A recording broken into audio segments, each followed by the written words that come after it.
Understand. Once people know what pleases you and what angers you, they turn into trained poodles, working to charm you with apparent good behavior. Keep them in suspense. Make them think of you constantly and want to please you but never know just how to do it. Once they are in the trap, you will have a magnetic pull over them. Motivation will become automatic. Reversal. If morale is contagious, so is its opposite. Fear and discontent can spread through your troops like wildfire. The only way to deal with them is to cut them off before they turn into panic and rebellion. In 58 BC, when Rome was fighting the Gallic War, Julius Caesar was preparing for battle against the Germanic leader Ariovistus. Rumors about the ferocity and size of the German forces were flying, and his army was panicky and mutinous. Caesar acted fast. First, he had the rumor mongers arrested. Next, he addressed his soldiers personally, reminding them of their brave ancestors who had fought and defeated the Germans. He would not lead their weaker descendants into battle. Since the 10th Legion alone seemed immune to the growing panic, he would take them alone. As Caesar prepared to march with the valiant 10th Legion, the rest of the army, ashamed, begged him to forgive them and let them fight. With a show of reluctance, he did so, and these once frightened men fought fiercely. In such cases, you must act like Caesar, turning back the tide of panic. Waste no time and deal with the whole group. People who spread panic or mutiny experience a kind of madness in which they gradually lose contact with reality. Appeal to their pride and dignity. Make them feel ashamed of their moment of weakness and madness. Remind them of what they have accomplished in the past and show them how they are falling short of the ideal. This social shaming will wake them up and reverse the dynamic. Here are further reflections on morale strategy. From Rules of War and Bravery by Mubarak Shah. You can do nothing with an army that is an amalgam of 100 people here, 100 people there, and so on. What can be achieved with 4,000 men united and standing shoulder to shoulder, you cannot do with 40 or even 400,000 men who are divided and pulled this way and that by internal conflicts. From King Henry V by William Shakespeare. What stronger breastplate than a heart untainted? Thrice is he armed that hath his quarrel just, and he but naked, though locked up in steel, whose conscience with injustice is corrupted.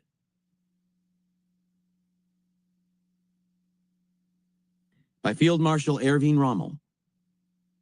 There are always moments when the commander's place is not back with his staff, but up with the troops.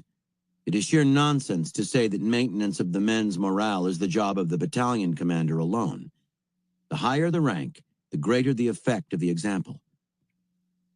The men tend to feel no kind of contact with the commander who they know is sitting somewhere in headquarters.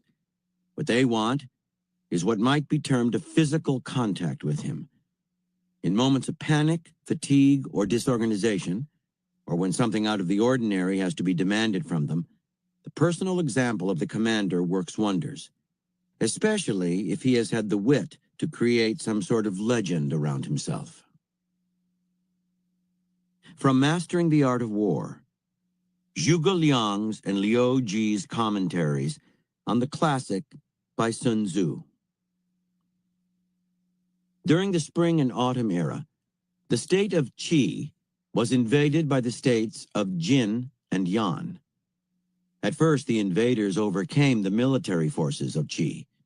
One of the eminent nobles of the court of Qi recommended the martialist Tian Rongju to the Lord of Qi. To this man, later called Sima Rongju, is attributed the famous military handbook, Suma's Art of War.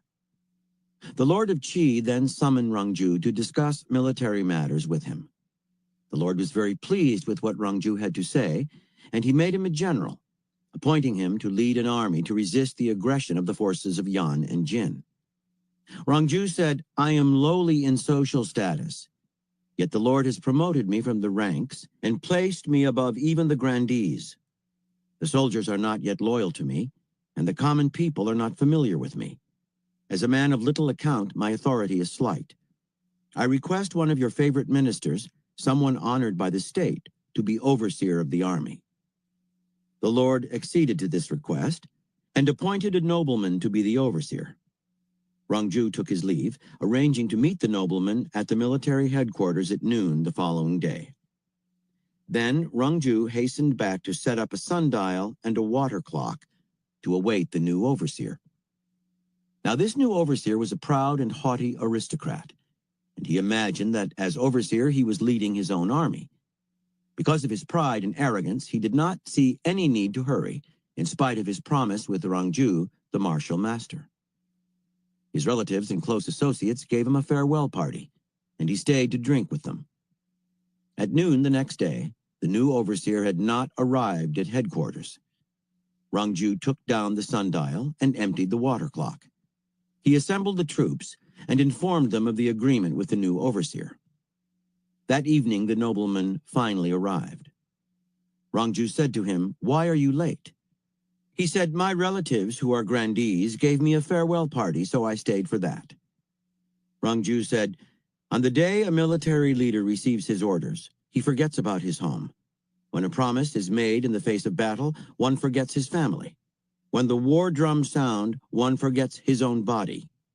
Now hostile states have invaded our territory. The state is in an uproar. The soldiers are exposed at the borders. The Lord cannot rest or enjoy his food. The lives of the common people all depend on you. How can you talk about farewell parties?" Rangju then summoned the officer in charge of military discipline and asked him, "According to military law, what happens to someone who arrives later than an appointed time?" The officer replied, "He is supposed to be decapitated." Terrified, the aristocrat had a messenger rush back to report this to the Lord and beseech him for help. But the haughty nobleman was executed before the messenger even returned, and his execution was announced to the army. The soldiers all shook with fear. Eventually, the Lord sent an emissary with a letter pardoning the nobleman, who was, after all, the new overseer of the army. The emissary galloped right into camp on horseback with the Lord's message. Rangju said, "When a general is in the field, there are orders he doesn't take from the ruler." He also said to the disciplinary officer, "It is a rule that there shall be no galloping through camp, yet now the emissary has done just that. What should be done with him?" The officer said he should be executed. The emissary was petrified, but Rangju said, "It is not proper to kill an emissary of the Lord," and had 2 of the emissary's attendants executed in his stead. This, too, was announced to the army. Rangju sent the emissary back to report to the Lord, and then he set out with the army. When the soldiers made camp, Rangju personally oversaw the digging of wells, construction of stoves, preparation of food and drink, and care of the sick. He shared all of the supplies of the leadership with the soldiers, personally eating the same rations as they. He was especially kind to the weary and weakened. After 3 days, Rangju called the troops to order. Even those who were ill wanted to go along, eager to go into battle for Rangju. When the armies of Jin and Yan heard about this, they withdrew from the state of Qi. Now Rangju led his troops to chase them down and strike them. Eventually, he recovered lost territory and returned with the army victorious. From Aesop's Fables. The Wolves and the Dogs at War. One day, enmity broke out between the dogs and the wolves. The dogs elected a Greek to be their general, but he was in no hurry to engage in battle, despite the violent intimidation of the wolves. "Understand," he said to them, "why I deliberately put off engagement. It is because one must always take counsel before acting. The wolves, on the one hand, are all of the same race, all of the same color. But our soldiers have very varied habits, and each one is proud of his own country. Even their colors are not uniform. Some are black, some russet, and others white or ash gray. How can I lead into battle those who are not in harmony and who are all dissimilar?" In all armies, it is unity of will and purpose which assures victory over the enemy. By Colonel Charles d'Antopique. Hannibal was the greatest general of antiquity by reason of his admirable comprehension of the morale of combat, of the morale of the soldier, whether his own or the enemy's. He shows his greatness in this respect in all the different incidents of war, of campaign, of action. His men were not better than the Roman soldiers. They were not as well armed, one half less in number. Yet he was always the conqueror. He understood the value of morale. He had the absolute confidence of his people. In addition, he had the art, in commanding an army, of always securing the advantage of morale. By Colonel Charles d'Antopique. 4 brave men who do not know each other will not dare to attack a lion. 4 less brave, but knowing each other well, sure of their reliability, and consequently of mutual aid, will attack resolutely. There is the science of the organization of armies in a nutshell. From the Iliad by Homer. The Greeks met the Trojans without a tremor. Agamemnon ranged among them, commanding, "Be men, my friends, fight with valor and with a sense of shame before your comrades. You are less likely to be killed with a sense of shame. Running away never won glory or a fight." From The Red Badge of Courage by Stephen Crane. He suddenly lost concern for himself and forgot to look at a menacing fate. He became not a man, but a member. He felt that something of which he was a part, a regiment, an army, a cause, or a country, was in a crisis. He was welded into a common personality, which was dominated by a single desire. For some moments he could not flee, no more than a little finger can commit a revolution from a hand. There was a consciousness always of the presence of his comrades about him. He felt the subtle battle brotherhood more potent even than the cause for which they were fighting. It was a mysterious fraternity, born of the smoke and danger of death. From King Henry V by William Shakespeare. Once more unto the breach, dear friends, once more, or close the wall up with our English dead. In peace there's nothing so becomes a man as modest stillness and humility. But when the blast of war blows in our ears, then imitate the action of the tiger. Stiffen the sinews, summon up the blood, disguise fair nature with hard-favored rage. Then lend the eye a terrible aspect. Let it pry through the portage of the head like the brass cannon. Let the brow o'erwhelm it as fearfully as doth a galled rock o'erhang and jutty his confounded base, swilled with the wild and wasteful ocean. Now set the teeth and stretch the nostril wide. Hold hard to the breath and bend up every spirit to his full height. On, you noblest English, whose blood is fet from fathers of war-proof. Fathers that, like so many Alexanders, have in these parts from morn till even fought and sheathed their swords for lack of argument. Dishonor not your mothers. Now attest that those whom you called fathers did beget you. Be copy now to men of grosser blood, and teach them how to war. And you, good yeomen, whose limbs were made in England, show us here the mettle of your pasture. Let us swear that you are worth your breeding, which I doubt not. For there is none of you so mean and base, that hath not noble luster in your eyes. I see you stand like greyhounds in the slips, straining upon the start. The game's afoot. Follow your spirit, and upon this charge cry, God for Harry, England, and St. George.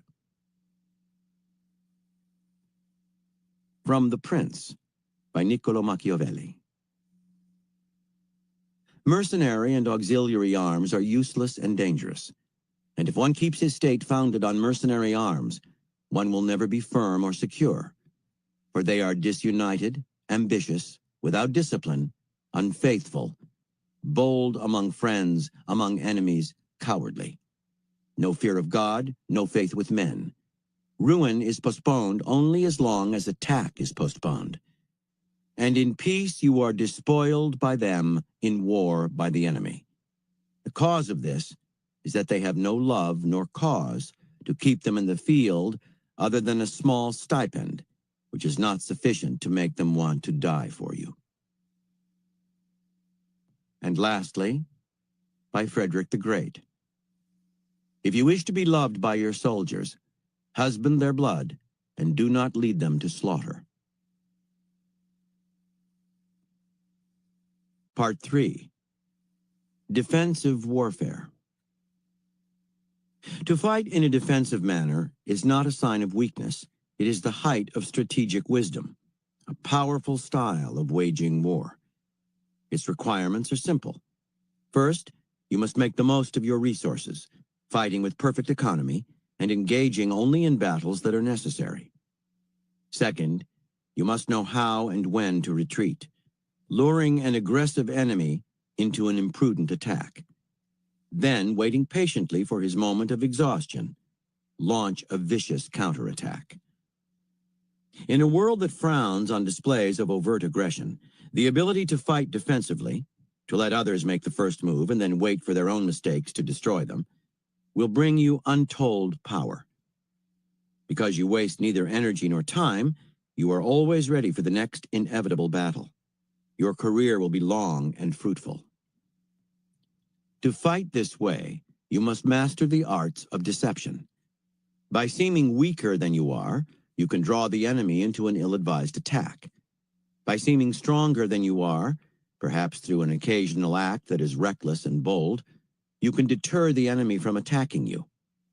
In defensive warfare, you are essentially leveraging your weaknesses and limitations into power and victory. The following 4 chapters will instruct you in the basic arts of defensive warfare: economy of means, counterattack, intimidation and deterrence, and how to retreat skillfully and lie low when under aggressive attack. Chapter 8. Pick your battles carefully. The perfect economy strategy. We all have limitations. Our energies and skills will take us only so far. Danger comes from trying to surpass our limits. Seduced by some glittering prize into overextending ourselves, we end up exhausted and vulnerable. You must know your limits and pick your battles carefully. Consider the hidden costs of a war: time lost, political goodwill squandered, an embittered enemy bent on revenge. Sometimes it is better to wait, to undermine your enemies covertly rather than hitting them straight on. If battle cannot be avoided, get them to fight on your terms. Aim at their weaknesses. Make the war expensive for them and cheap for you. Fighting with perfect economy, you can outlast even the most powerful foe. The spiral effect. In 281 BC, war broke out between Rome and the city of Tarentum on Italy's east coast. Tarentum had begun as a colony of the Greek city of Sparta.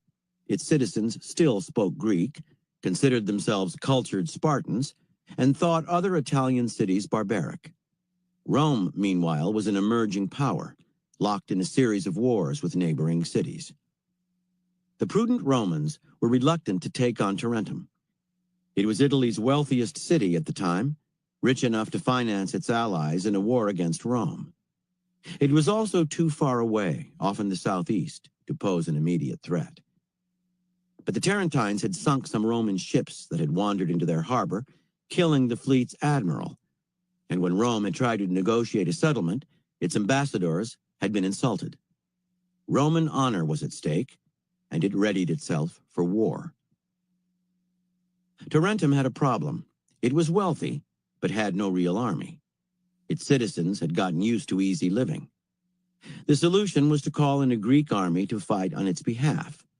The Spartans were otherwise occupied, so the Tarentines called on King Pyrrhus of Epirus, 319 to 272 BC, the greatest Greek warrior king since Alexander the Great. Epirus was a small kingdom in west-central Greece. It was a poor land, sparsely populated, with meager resources, but Pyrrhus, raised on stories of Achilles, from whom his family claimed to be descended, and of Alexander the Great, a distant cousin, was determined to follow in the footsteps of his illustrious ancestors and relatives, expanding Epirus and carving out his own empire. As a young man, he had served in the armies of other great military men, including Ptolemy, the general of Alexander's who now ruled Egypt. Pyrrhus had quickly proved his value as a warrior and leader. In battle, he had become known for leading dangerous charges, earning himself the nickname the Eagle. Back in Epirus, he had built up a small army and trained it well, even managing to defeat the much larger Macedonian army in several battles. Pyrrhus's reputation was on the rise, but it was hard for a small country like his to gain ascendancy over more powerful Greek neighbors like the Macedonians, the Spartans, and the Athenians. And the Tarentines' offer was tempting. First, they promised him money and a large army raised from allied states. Second, by defeating the Romans, he could make himself master of Italy, and from Italy, he could take first Sicily, then Carthage in North Africa. Alexander had moved east to create his empire. Pyrrhus could move west and dominate the Mediterranean. He accepted the offer. In the spring of 280 BC, Pyrrhus set sail with the largest Greek army ever to cross into Italy.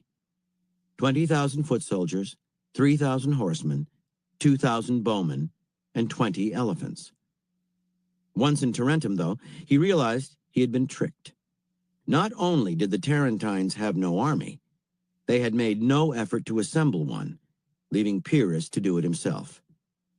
Pyrrhus wasted no time. He declared a military dictatorship in the city and began to build and train an army from among the Tarentines as fast as possible.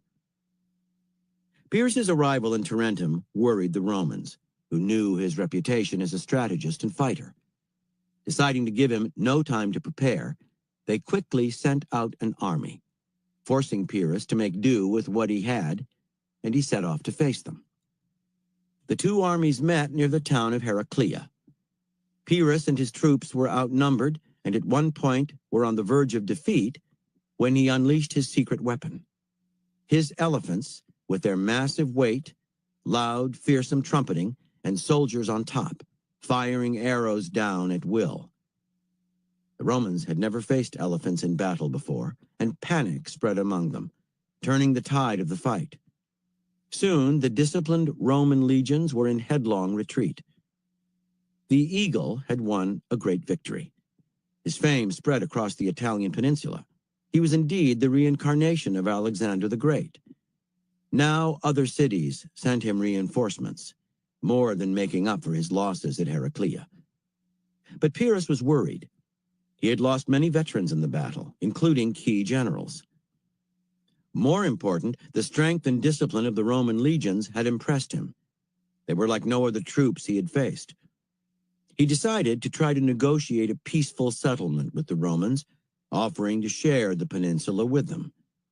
At the same time, though, he marched on Rome to give the negotiations urgency and to make it clear that unless the Romans sued for peace, they would face him again.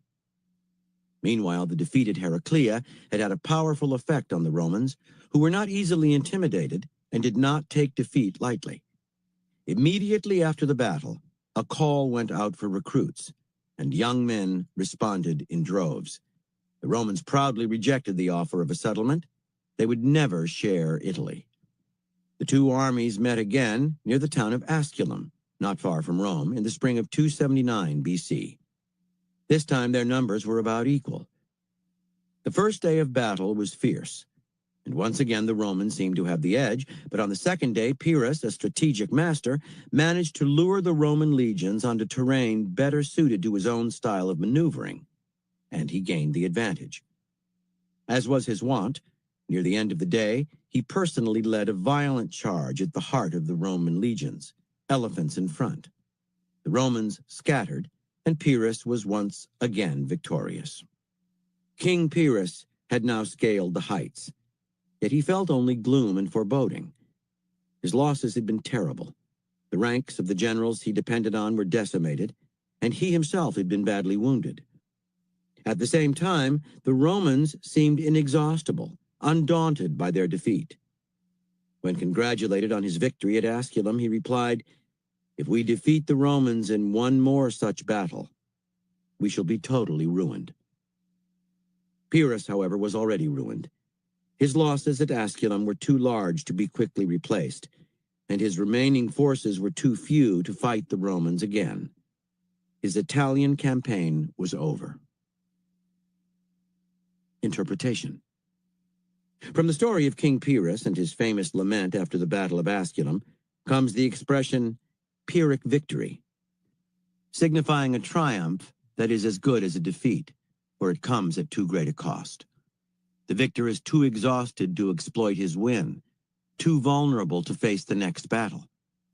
And indeed, after the victory at Asculum, Pyrrhus staggered from one disaster to the next, his army never quite strong enough to defeat his growing hosts of enemies. This culminated in his untimely death in battle, ending Epirus's hopes to become a power in Greece. Pyrrhus could have avoided this downward spiral. Advanced intelligence would have told him about both the disciplined ferocity of the Romans and the decadence and treachery of the Tarentines. And knowing this, he could have taken more time to build an army or canceled the expedition altogether.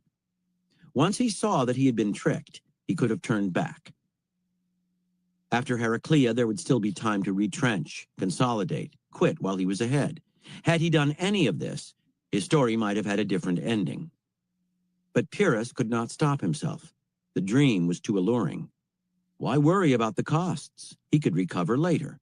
One more battle, one more victory would seal the deal. Pyrrhic victories are much more common than you might think.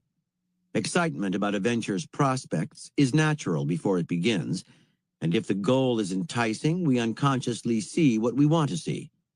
More of the possible gains, fewer of the possible difficulties. The further we go, the harder it becomes to pull back and rationally reassess the situation. In such circumstances, the costs tend not just to mount, they spiral out of control. If things go badly, we get exhausted, which leads us to make mistakes, which lead to new, unforeseen problems, which in turn lead to new costs. Any victories we might have along the way are meaningless. Understand, the more you want the prize, the more you must compensate by examining what getting it will take. Look beyond the obvious costs and think about the intangible ones. The goodwill you may squander by waging war, the fury of the loser if you win, the time that winning may take, your debt to your allies. You can always wait for a better time. You can always try something more in line with your resources. Remember, history is littered with the corpses of people who ignored the costs. Save yourself unnecessary battles and live to fight another day. From The Art of War, by Sun Tzu. When the weapons have grown dull and spirits depressed, when our strength has been expended and resources consumed, then others will take advantage of our exhaustion to arise. Then, even if you have wise generals, you cannot make things turn out well in the end. Strengths and weaknesses. When Elizabeth I, 1533 to 1603, ascended the throne of England in 1558, she inherited a second-rate power. The country had been racked by civil war, and its finances were in a mess. Elizabeth dreamed of creating a long period of peace in which she could slowly rebuild England's foundations, and particularly its economy. A government with money was a government with options.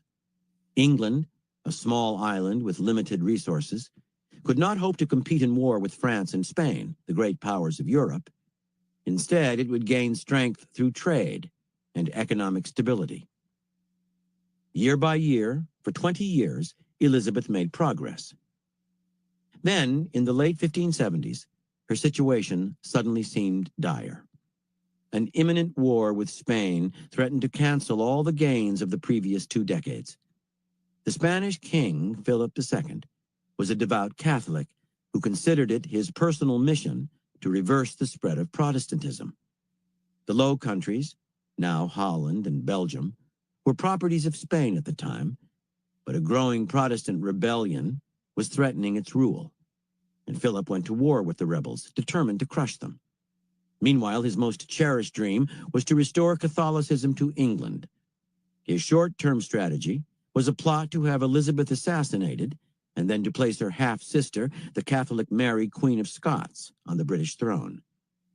In case this plan failed, his long-term strategy was to build an immense armada of ships and invade England.